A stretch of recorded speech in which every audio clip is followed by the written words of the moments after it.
Fulgham. I'm chair of the Forestry and Watershed Management Department that's combined with the Rangeland Resources and Wildland Soils Department, and will be renamed as of July 1 the Forestry and Wildland Resources Department. I'm not a watershed person, I'm a range ecologist, but as chair of the department, when George Robeson departed for what he thought greener pastures in Oregon, there were several students under his, graduate students under his direction that were dispersed out to various faculty members that remained in the department, and I picked up two of them, one of them being Sarah Wilson, and have worked with her as has Andre Lair and Leslie Reed and members of her committee to bring her thesis to fruition. So part of the culminating experience for our grad students is to give, besides the paper copy that everybody gets to bleed all over, and then the graduate dean gets to sign his name to at the end and make it look like he's done a lot of work, is that we have them do an oral presentation and discussion with an audience, as is yourselves here today, and then afterwards we will ask you to all leave, and Leslie and Andre and I will meet with her in the defense part of it and discuss some of the more salient points of her presentation, and such as where are the cookies, and then go through any final points we might have in terms of corrections, editorial corrections for her thesis. So at this point I'd like to present Sarah Wilson, who will be giving her thesis presentation on post-treatment erosion of decommissioned forest road stream crossings. Sarah? Thank you. Thank you, Ken.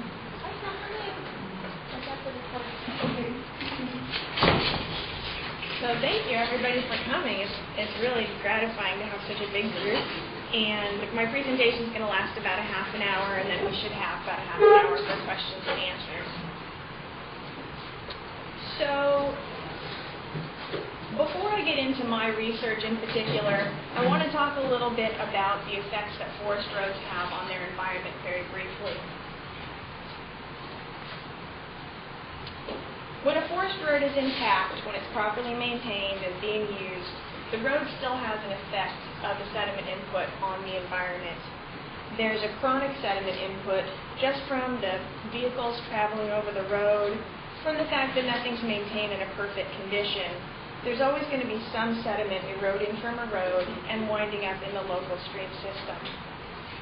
Where a forest road crosses a stream, you have additional impacts, because generally on these small forest roads, these crossings are restrictive of what may be in the stream.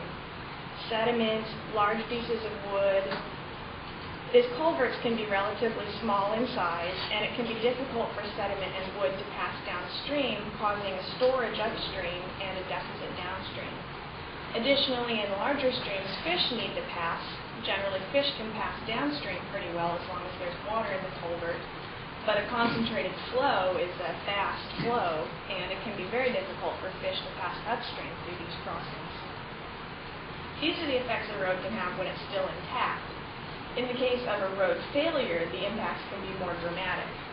These culverts can block fairly easily in a high flow event, or when there's a lot of wood or other debris coming down the watershed. When the culvert is blocked, water backs up, it can travel over the road surface, eroding away that crossing, or sometimes even worse, the water can be diverted onto the surface of the road. It can go merrily running its way downhill on the road, eroding away large portions of the road, causing a sediment pulse into the stream system. As we know in this area, as in many other areas, our salmonids and other fish populations are already in trouble in some cases, and they can't very well afford to have a large pulse of sediment coming into their environment. So I've given you an idea of the impact that roads can have. I want to talk about why a land manager might choose to decommission a road. I talked about the impacts when there's a road failure, that sediment input. There's two basic approaches to avoiding a large failure of this kind. One is to properly maintain the road, and the second, which we'll get to, is the decommissioning. Proper maintenance of a road is it's costly, it needs to be done every year. It involves different activities such as the travel surface, where vehicles or whatever access this is for needs to be kept clear of fallen trees, fallen rocks, that kind of thing. The road surface needs to be maintained in a passable condition, which can mean putting grading equipment out, maintaining the surface of the road with rock or whatever kind of driving surface is on the road. There also can be inboard ditches on the upslope side of the road, where these ditches need to be properly maintained, and there may be culverts that actually pass water from these ditches to the downstream side so that the water doesn't build up, saturate the road, and cause road failure. This is a costly process, and any given agency only has a certain budget for the year. Some roads are used fairly often, some roads are used not so often. Roads which may be used often would be for recreation, for travel from point A to point B. Some roads need to be kept open just for access of emergency services, such as firefighting. Some roads exist for a specific purpose, such as timber harvest, and a timber harvest area may only be harvested every 20 years or even less frequently. In that case, if you weigh the cost of that yearly proper road maintenance against the cost of decommissioning the road and then coming back and putting it back in the future, it's actually to be more cost effective to remove the road and to reinstate it when it's needed.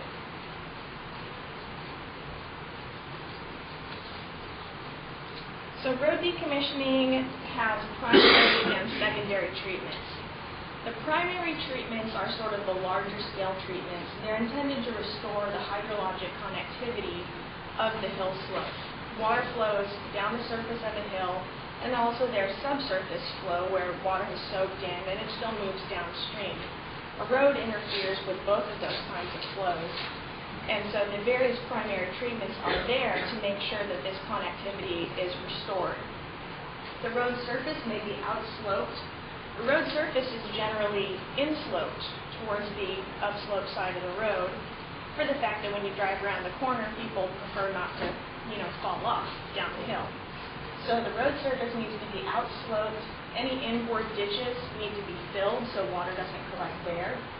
Unstable downslope fill, which may have been put there to bolster the construction of the road, can sometimes be removed. The road surface is sometimes decompacted or ripped. Once a road has been constructed and then driven on, that surface is very compacted, even if it doesn't have a rock topping or anything like that. And so to restore the infiltration through the surface, the road can be decompacted. And then, of course, any stream crossings which are present need to be removed.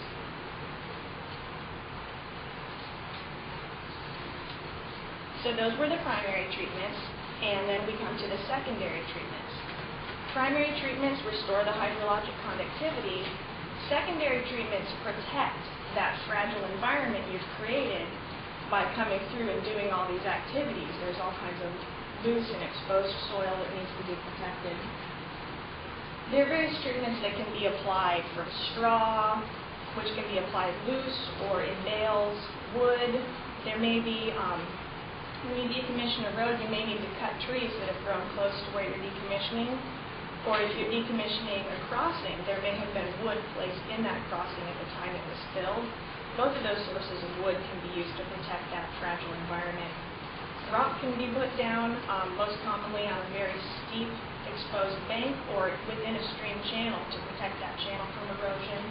And grass and trees may also be planted, again, just to protect that fragile environment. I want to talk in general about the crossings in my study. The crossings had clearly identifiable separate bed and banks, and I'll have a diagram for you of that.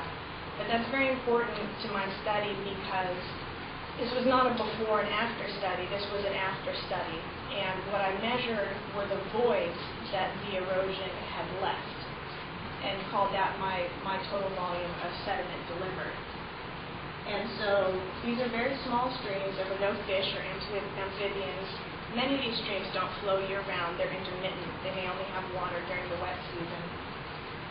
The slopes of the channel were between 4 and 15 degrees. The actual widths were just from 1 to 7 feet. Like I said, pretty small. And the watershed areas range from less than 1% to almost 17% of a square mile. So kind of a small scale. Let's talk about my crossings and where they were specifically. I had 20 crossings that came from 6 roads. In the Klamath National Forest, I had 2 roads, and they're up near the junction of the Klamath and the Salmon River. In Six Rivers Forest, I had 1 road, which is basically due east of this area off of Highway 299. And in the Headwaters Forest, I had 3 roads, and that's down at the Fortuna end of Headwaters. These crossings spanned a variety of rock types. I wanted to not stay within one specific geology, but I wanted to see if the rock type had a strong effect on the relationships I was going to be looking at. So in the Headwaters Forest, we have the Wildcat Formation, which is a relatively soft sandstone. I also had 2 crossings in the Yager Formation, which is also sandstone, but it's a harder sandstone. In the Klamath, I had 9 crossings within a decomposed granite, which is also relatively susceptible to erosion. And in Six Rivers, my crossings were within the Galice Formation, which has been described as low-grade semi-schist. You picture it as sort of shaly in layers, again, fairly susceptible to erosion. My data were all collected in the summer of 2004. And each of my crossings had been excavated either 1 year or 2 years previously. So the crossings had all experienced the precipitation during either water year 2003 and 2004 or just 2004. So it's important to take a look and see what kind of precipitation we had that year. Water year 2003, as you can see, was just slightly above average, ranging from 106 to 121% of the long-term average. Water year 2004 was again close to average, just on the underside this time, ranging from 87 to 93% of the long-term average.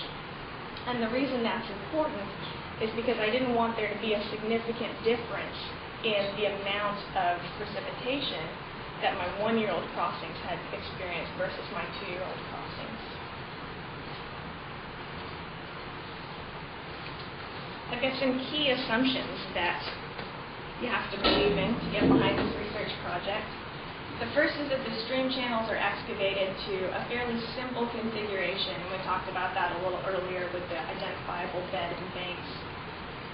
These stream channels they're fairly geometric looking, with a slope that comes all the way from the road surface down to the stream channel, and then the stream channel and coming up on the other side, making it fairly easy, even if you haven't been there before, to see and to measure the eroded voids. 1 to 2 years after decommissioning, these original dimensions were still easy to discern to do your measurements. We're looking at, my concern in doing this study is the kind of erosion that's going to have an effect on the health of the stream system. And little microscopic erosion isn't what I was looking at. This post-treatment erosion is on a large scale, detectable, looking at it, measuring it with a tape. And the final assumption is that channel adjustment is a short-term phenomenon. There's kind of a balance between how long does it take a channel to fully adjust after it's been excavated, and how long can you still go out there to look at it without it being revegetated to the point where you can't see what the original dimensions were. So here's one of my crossings for us to take a look at. You can see the historical road surface, that excavated bank, and the excavated channel in the middle. You can also see a couple of the secondary erosion control treatments that I spoke about earlier. On the excavated bank, you may be able to see that there is straw scattered to protect that fragile excavated dirt. And in the channel, there has been some large cobble to small boulder put to armor that stream channel, so when the flow does come, it's going to protect against further erosion. The erosion I measured was of 3 basic types. There's 2 kinds of bank erosion and 1 kind of channel erosion. On the banks, you can have gully erosion, which happens when the water travels down the slope towards the channel, creating little gullies. There's bank failure erosion, which generally happens closer to the channel, where a large area of that bank may have slumped or been removed for some reason. And channel incision is a vertical lowering of the surface of that channel.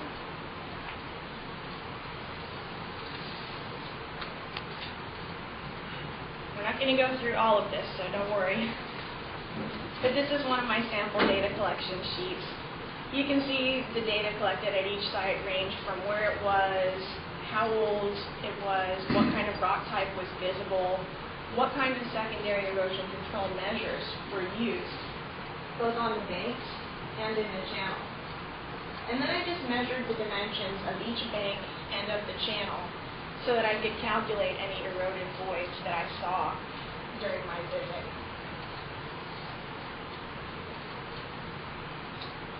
To analyze my data, I used just a very simple analysis procedure. I started with a correlation analysis. Correlation analysis is a simple analysis which determines whether or not there exists a statistically significant relationship between a dependent variable and an independent variable. The student's t-test, the second thing on my list, gives you the threshold of where it gives you a numerical value. If this numerical value is met, then this relationship is significant.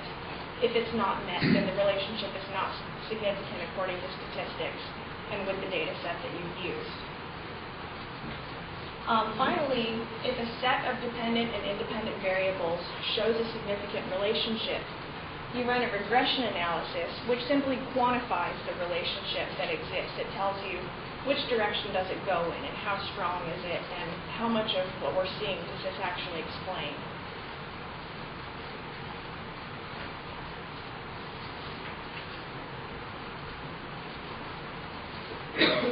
So the first set of data that I like to talk about was my gully erosion data. My dependent variable, the variable that we're looking to see what affects it, is the volume of gully erosion. My independent variables are the slope of each excavated bank, the length of that slope, the age of the excavation, whether it was 1 or 2 years old, and the size of the watershed that feeds that crossing. Running the correlation analysis on those 4 independent variables, the one that we were able to say, yes, there is a significant relationship here, was the volume of gully erosion has a significant relationship with the slope of that excavated bank, which is very logical when you think about it. The steeper the excavated bank is, the faster the water may be running down it and has a potential to cause a gully erosion. So then you run the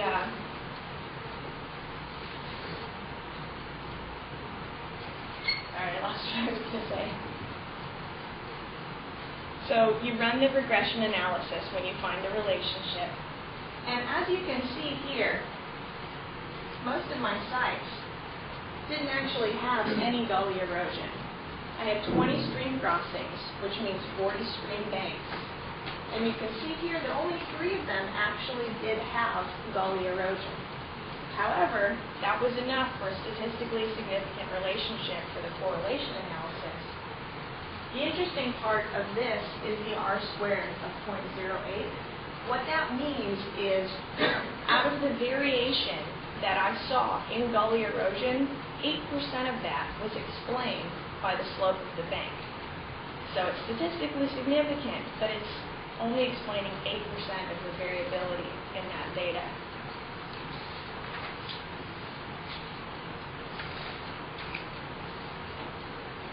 Next, I looked at the bank failure data.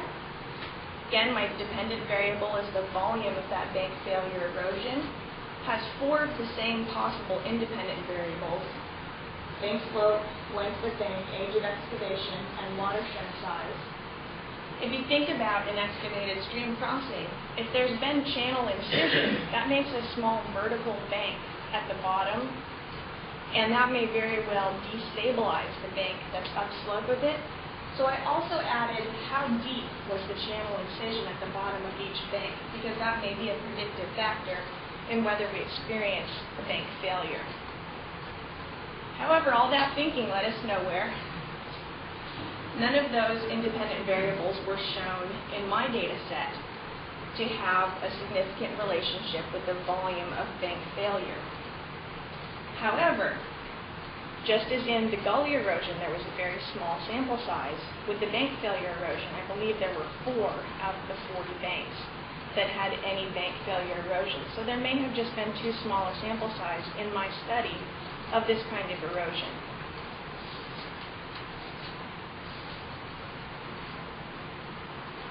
So we'll move on to the third kind of erosion, which is channel incision. You'll notice for the other dependent variables, I have the volume of that type of erosion.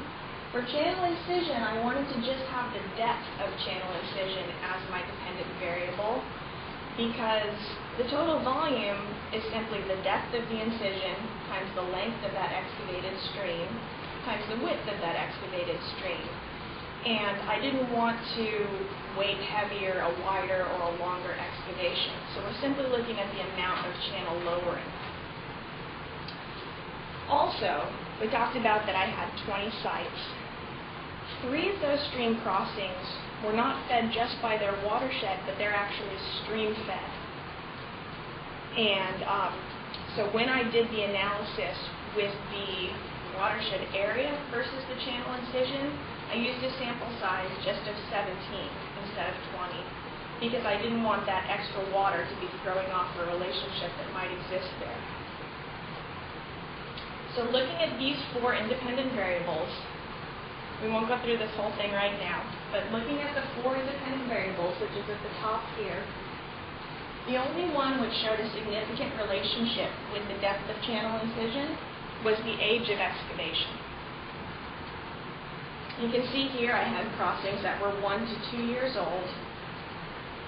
Looking at the R squared, almost 16% of the variability in channel incision was explained by how old the crossing was. The 2-year-old crossings did in my study show more than the 1-year-old crossings. I talked about that balance between how long does it take a channel to adjust and how long after the excavation can you still go out there and be able to measure this eroded voids properly. So while channel adjustment may be a relatively short-term phenomenon, it looks like 1 to 2 years, there's still a significant amount of channel adjustment going on at that point.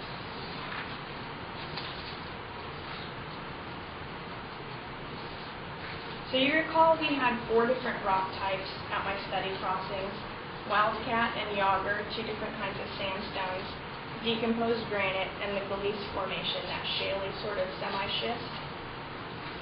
I wanted to further explore the relationship between watershed size and channel incision. And so rather than analyzing all those sites together, I wanted to go ahead and break them up by rock type. You can see here, we have the wildcat sites, the yager sites, or the red squares, decomposed granite, green triangles, and the Gliese formation, or those asterisk-looking symbols on there. So my original correlation didn't show a relationship between watershed size and incision when all these sites were taken together. So I went ahead and broke them up by rock type. When you look at incision versus watershed size just within the wildcat, just within that soft sandstone, we got a very significant, statistically significant relationship. Looking at the R squared, 79% of the variability in that channel incision is explained by the size of the watershed which feeds that crossing. Because the wildcats and the yager are both sandstone formations, I decided to add them together. When you add those 2 more yager sites, what you get is almost 90% of the variability in the post-treatment incision is explained by watershed size. So that's a very significant relationship within that sandstone rock type.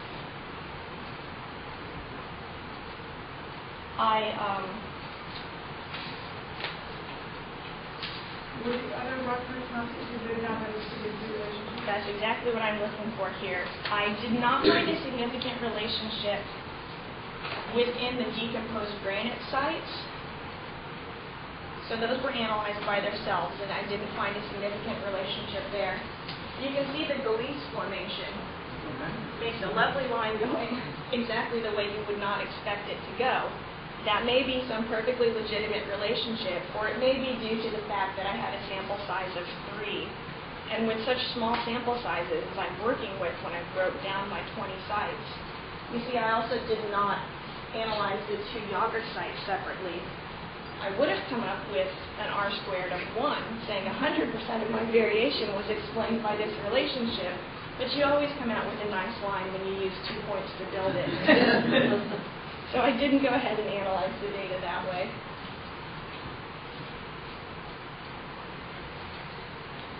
So we looked at the relationship between incision and watershed size within rock types.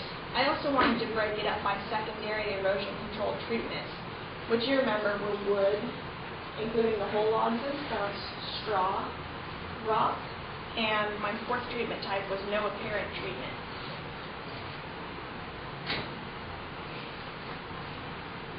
When I did each of those treatment types separately, whether it was due to small sample sizes or whether it was just due to a lack of relationship, I didn't get any significant relationships by treatment type. So what I did next was I grouped the data between any kind of secondary erosion control and no secondary erosion control. And I did find a significant relationship when the data were analyzed for watershed size versus incision when any type, whether rock, straw, or wood, was applied. You see here our R squared is just under 35%. So watershed size explained 35% of the incision when a secondary erosion control measure was used. I'll talk about that a little more. But I want to talk about wood. Wood was very close. We talked about that student's t-test. It's arbitrary, not arbitrary, I'm sure someone developed it very carefully. But that numerical threshold value, which tells you if you have a significant relationship or not, wood didn't quite make the cut to be statistically significant, but it was a strong relationship, so I went ahead and did a graph of it. If it had been statistically significant, almost 77% of that variability in incision was explained by watershed size when wood is used. The interesting question that this raises to me is, does that mean that these secondary erosion control treatments, including wood, does that mean that they are consistently effective, or does it mean that they're consistently ineffective? It's one of those answers that just brings up another question to ponder once you find it. Let me just get into my conclusions here briefly.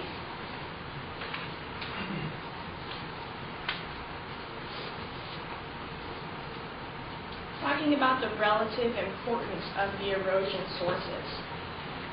Looking at the totals here, the 2 types of bank erosion, gully and bank failure, they contributed a total of 12.6 cubic meters of sediment out of the total erosion that I saw. That's 7% of the total erosion that I saw in my study. Erosion due to that channel incision contributed almost 178 cubic meters, which was 93% of the total erosion I saw in my study. The goal of this study was to isolate different features which may make the decommissioning process more cost-effective. If you're looking to eliminate the largest amount of erosion, this suggests that you may want to concentrate your efforts more on the channel incision rather than on the banks. In 16 of my sites, I hope this is clear with all these nuns, in 16 of my sites, channel incision was 100% of the erosion. There were only 4 sites which experienced any kind of bank erosion. So the relative importance of my controlling variables. The slope of the excavated banks was the significant controlling variable with the resulting amount of post-treatment gully erosion. But you remember, only 8 had an R squared of 0.08. Only 8% of the variability in that type of erosion was explained by the slope of those excavated banks. Now that could mean that the slope of the bank is not very important, but logic tells us that the slope of the bank is important. What I gather from that is that the research that managers have done in the past, which gave them their prescription for what kind of slopes will they excavate to, looks to have been very effective because that range of slopes didn't produce a large amount of going erosion. None of the independent variables that I tested for were shown to have a significant relationship with bank failure, the second kind of bank erosion. And when it came to channel incision, the only significant independent variable was the age of the excavation. So what do the results of my study suggest to me? I would suggest that future studies of this type might wish to confine themselves to sites all of the exact same age. Although other studies other than mine have determined that this post-treatment adjustment is a short-term phenomenon, the difference between 1 and 2 years may still be very significant in seeing what kind of erosion you get, and it may be obscuring other relationships that we'd like to see more clearly. And my other point is that although the strongest correlations between channel incision and watershed size were found when I grouped my studies by rock type, rock type is not something you can very well control. The stream crossing is where it is.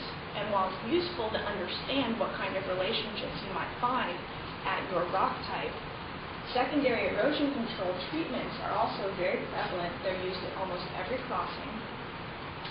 They're expensive to apply, more or less expensive depending on which treatment you select for that area. And in an effort to make this kind of watershed rehabilitation more cost effective, I feel like my small sample sizes within each secondary erosion control treatment may have helped to obscure some important and useful relationships that we might have liked to have seen.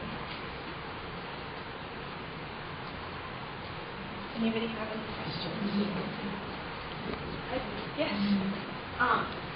So what I'm wondering is how, basically what, with the stream study you started with, what your definition was of decommissioned stream crossing. Because what I'm really wondering is, would you consider these to have been properly decommissioned stream crossings with, the natural channel, with, did you check, the gradient through the crossing to gradient above? So that first picture, the channel that was armored, it kind of looked like you could still see, distinct breaking slope kind of out where the outboard rip would have been. And so what I'm wondering is, what were your side slopes? Because you talked about some of them being steeper. Would you have considered those to be properly decommissioned? And was that a huge factor that kind of played in to the difference in each crossing?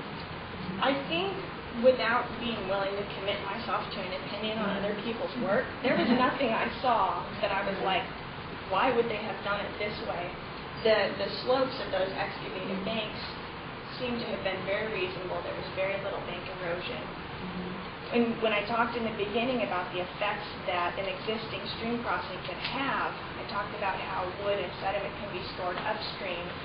So when you have a crossing there for the long term, you do end up with a gentler slope upstream of the crossing, and sometimes a steeper or at least an offset slope downstream because of the sediment deficit you've created on the downstream side.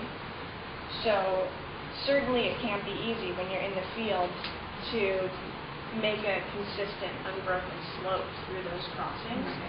I think that this area, when we've got the Mendocino triple junction and we're sort of geologically unstable here, I think that doesn't help in keeping these erosion free. Did I answer your question? Yeah, pretty much. I guess, just do you think that they really got to the basis still when you're in kind of natural ground, at least? It seemed to me that, as well as anybody could, when the operators go out there, they're looking for evidence of the original stream crossing. But a lot of times, if you're going to lay down a nice culvert, you want a nice smooth bed for your baby, so they're going to get the excavator in there and push everything up and down. The evidence that I did see of maybe an old stump being exposed, things like that, it looked to me like, I know I couldn't have done any better. Okay, thanks. Sure, yes. Well, can I make a suggestion then Yes. that under your assumptions that then you say that you did assume that they were fully excavated? Oh, sure. Because I think that from my field observations, the channel incision especially is correlated, and I don't have any data about this stuff, simply correlated to crossings that are not fully excavated. And I have one question then as well. I didn't catch the depth of incision. Was that the average depth of incision that you were saying, or the maximum depth? It was an average depth. Average depth of incision. When the sites that I looked at, it was generally very consistent from the top to the bottom of that excavated stream crossing. I didn't have a crossing where there was a big pit here and it wasn't eroded here. It was generally like a general lowering of the whole thing. So it was an average depth. I guess kind of to go along with what Dave was saying, what I've seen is the channel incision often occurs where there's a great slope, where it's gentle and then outward-ish, and then you have midpoint going upstream. So did you measure gradients upstream through the crossing and downstream? I didn't measure them, no. I did, I guess I just sort of collected anecdotal data of taking a look around. I really was trying when I went to my crossings to look for anything else that I should be measuring. And what I was seeing I didn't see like a variability that looked to me like I should be measuring it. It certainly would have been a useful piece of data. How about substrate? I mean, obviously that one was rock, but did you look at, down in particle size in the channel bed? I didn't. I just collected the rock type data. I think most of my crossings had some sort of secondary treatment applied, but where there wasn't, or where I could see the excavated channel, it didn't look any different to me than the excavated bank or the road surface. It seemed to just be the sort of local matter. These were such small crossings that there isn't like the kind of, the rounded pebbles and whatnot that you see in a real or full-time stream. Yes? I saw one of the dependent variables that has to do with channel incision was stream power surrogate. Yes. Oh, I didn't talk about that. I'm assuming that was something to slope and watershed area. It was. I thank you for bringing that up. My stream power surrogate variable was the watershed area multiplied by the slope of the channel through that excavated crossing. Okay, did you not find that the slope was important for that, or was it just the watershed? I didn't. It was just the watershed area. Yes. But did you break it up by rock type? Because given that your stream power surrogate is mostly area on the slope, then I would expect that if you broke it up by rock type, you would probably see relationships in there like you saw between area and incision, which you didn't see when you looked at the whole thing. Right. So I just wondered if you tried doing that. I didn't try doing that. Did you guys all get to hear his question about how I broke up the relationship between channel incision and watershed size by rock type? Did I not do that with slope or with the stream power? And I didn't do that, and the reason that I didn't do that was because out of my independent variables, which were not determined to be significant, watershed size came the closest to being significant, and the other ones seemed to be much less like they were coming close to having a significant relationship. And maybe I would have seen something different had I analyzed all of the data that way. I'm just thinking of the stream power. Right. Given that your stream power is basically area times slope, so there's a big area component in it. Right, absolutely. And when I looked especially at slope through the crossing, I don't have my numbers right in front of me, but when I analyzed it with slope as the independent variable, it was very, very much like a flat line kind of result. Yes? When you do a t-test, there's always a normality assumption. With such small sample size, it's just normal. Right. At least one of your data sets clearly wasn't normal. The gully volume versus slope. Yeah. So, did you consider using non-parametric statistics? For example, the Spearman correlation the non-experimental technology for Right. piercing correlation doesn't require any of those assumptions. I didn't consider it, but that is simply because I don't know how to do it. And I would certainly be happy to look at more relationships. Honestly, I just am not aware of maybe a data set not fitting the kind of analysis that I was doing. Yeah, with small sample sizes like that, I did have really small sample sizes when I broke up my data. all the experimental tests need to be, whatever discussion you have needs to be couched in with caveats. Okay, thank you. Yes. Just a comment on terminology. You used the term hydrologic connectivity. Yes. As I understood you to indicate the natural hill slope drainage routing. Yes. Whereas in the common usage now, in the context of roads, hydrologic connectivity means the degree of connectivity of surface flow between the road and the stream, and it's something that's bad and to be reduced or minimized in the stream. And it's come into wide use now, so we might want to find a different term Thank for you. that. I certainly don't want to say the opposite of what I'm saying.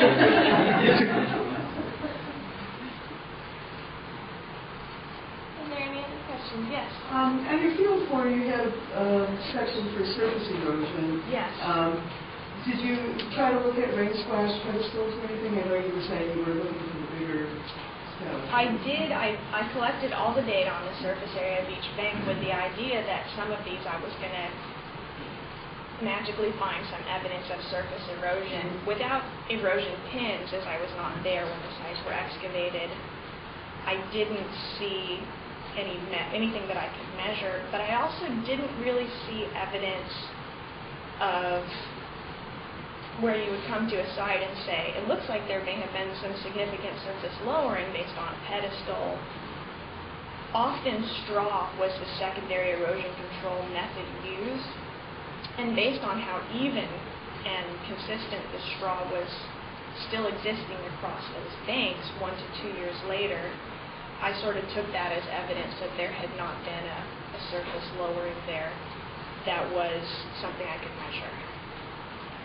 One other thing, there's been a lot of internal discussion, at least among the Redwood Park people that I work with the most, about the effectiveness of putting wood in as a secondary treatment. Yeah. Whether it actually induces scour by diverting water or by trapping sediment. And so I would like you to talk more about your field observations about that aspect. Sure.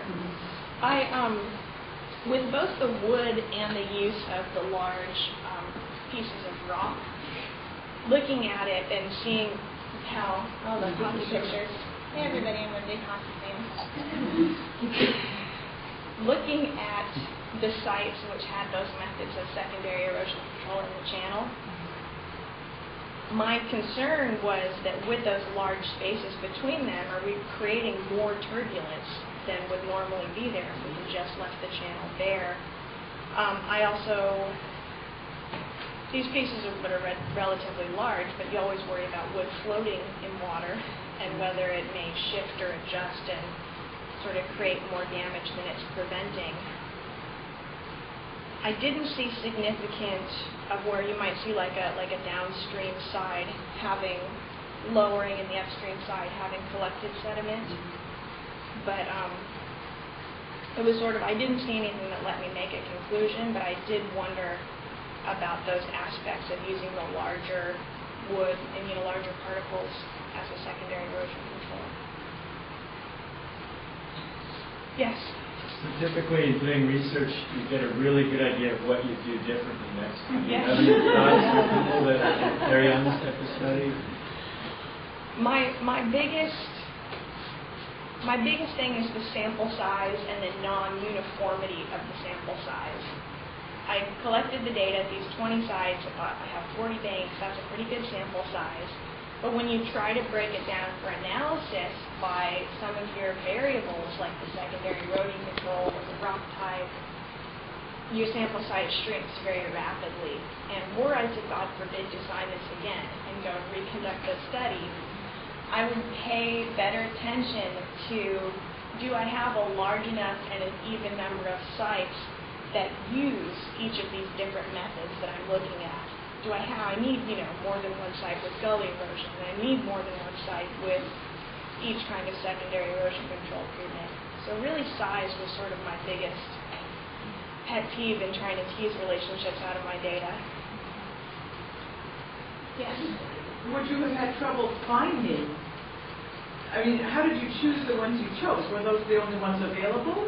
The way that I chose my sites was very random in that I went to various land managers like Adam and Yes, the I think BLM. there were some land managers here present because they were involved in this.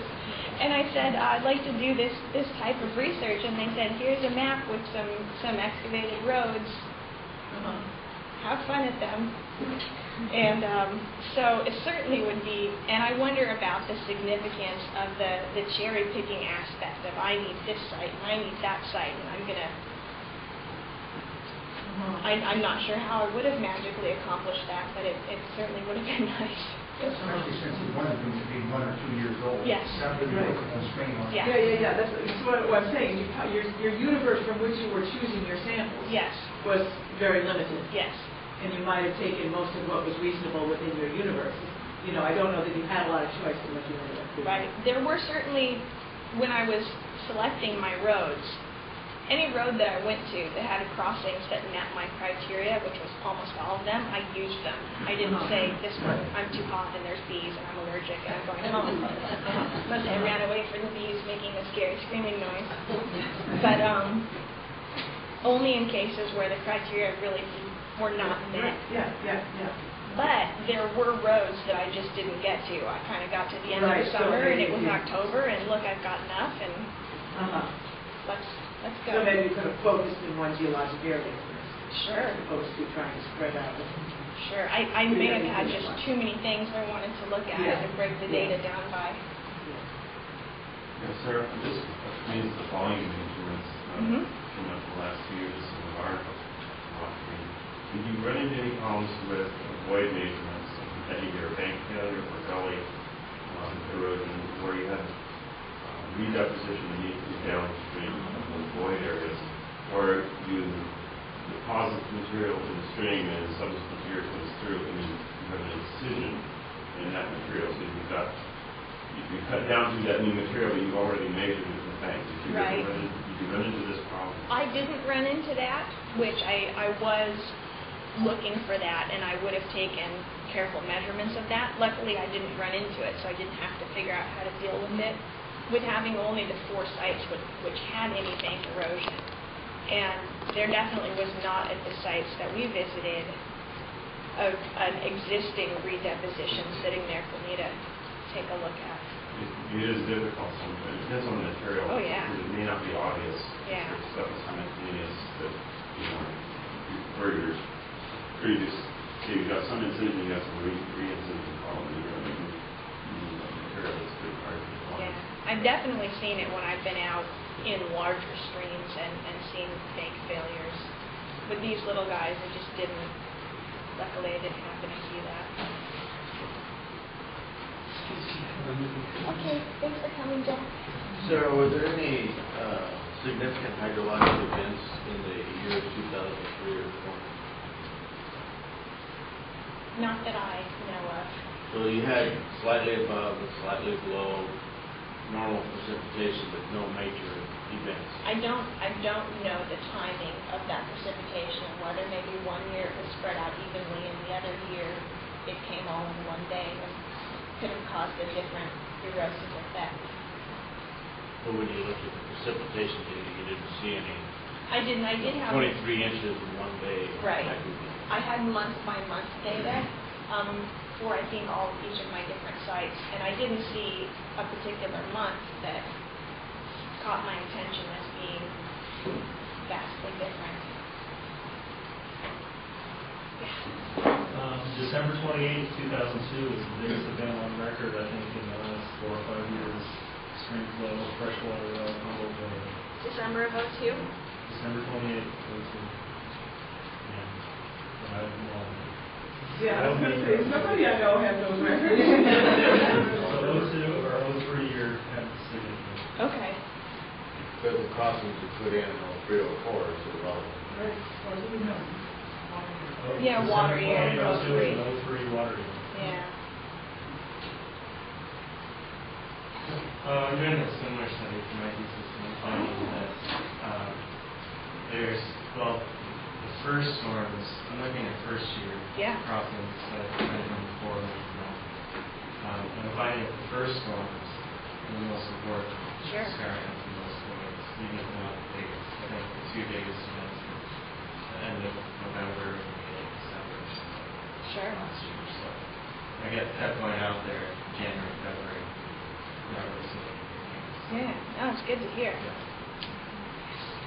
So you talk about delays along the types of the crossing. Yes. As kind of erosion relates to the crossing itself. But what I'm really wondering is, did you correlate that with the surface decommissioning treatments adjacent to the sites? Because I would think that that's where the water is collecting, and that's really your source problem.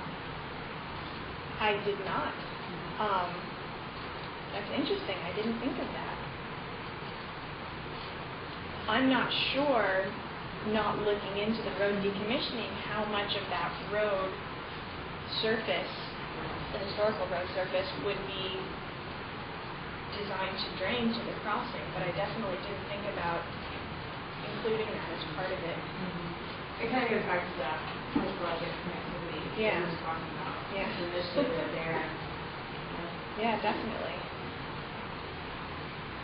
More questions? Yes, please. Go ahead. Sometimes people try to compare sediment saved by, the volume excavated to sediment used. What were your relative percentages? I didn't collect that data from the various land managers of how much was excavated out of each crossing, because it sort of was not my focus. I know that Adam has data on some of the same crossings that I do, and has data on the percentage of erosion that he saw versus what was excavated, what was saved from becoming erosion.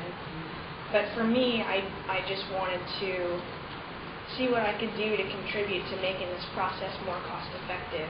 And so I wasn't looking so much at risk assessment as just what could be done to make it as non-damaging as possible when the work's performed. Okay. Anybody else have a question? Oh, wow.